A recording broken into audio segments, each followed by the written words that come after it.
Hello ചങ്ങായിമാരെ, എന്തെല്ലാം വിശേഷങ്ങൾ? എല്ലാവർക്കും സുഖം തന്നെയല്ലേ? നിങ്ങൾ ഈ വീഡിയോ ഒന്ന് കണ്ടു നോക്കിട്ടോ.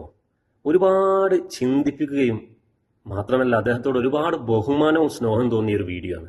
ഒന്ന് കണ്ടു നിങ്ങൾ. തനിക്ക് സ്വന്തമായി ഒരു അവാർഡ് കിട്ടിയപ്പോൾ ആദ്യമായി ഇത് തന്റെ അമ്മക്ക് സമർപ്പിക്കണമെന്ന ആ മനസ്സ്.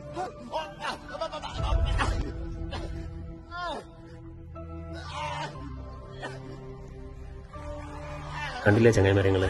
കണ്ടപ്പോൾ വല്ലാത്തൊരു സന്തോഷം തോന്നിയ വീഡിയോ. ഇത് മാക്സിമം ഷെയർ ചെയ്യുക. കാരണം ഇന്നത്തെ തലമുറയിൽ ഒന്ന് ആലോചിച്ച് നോക്കൂ, സ്വന്തം മാതാവിനെ, സ്വന്തം പിതാവിനെ വലിച്ച് വീട്ടിൽ നിന്നും പുറത്തേക്കെറിയുന്ന മക്കളുള്ള കാലഘട്ടത്തിൽ നമുക്ക് ദൈവം തമ്പുരാൻ എല്ലാ കഴിവും തന്നിട്ടുണ്ട്. കേൾവി ശക്തിയുണ്ട്, കാഴ്ച ശക്തിയുണ്ട്, എല്ലാം തന്നിട്ടുണ്ട്. എന്നിട്ടും വളർത്തി വലുതാക്കിയ മാതാപിതാക്കളെ വലിച്ച് പുറത്തെറിയുന്ന മക്കൾക്ക് ഇത് കണ്ടിട്ടെങ്കിലും ഒരു പാഠമാകട്ടെ. അതുകൊണ്ട് മാക്സിമം ഷെയർ ചെയ്യുക. അപ്പോൾ ഓക്കെ, അടുത്തൊരു വീഡിയോയിൽ കാണാം. ബൈ.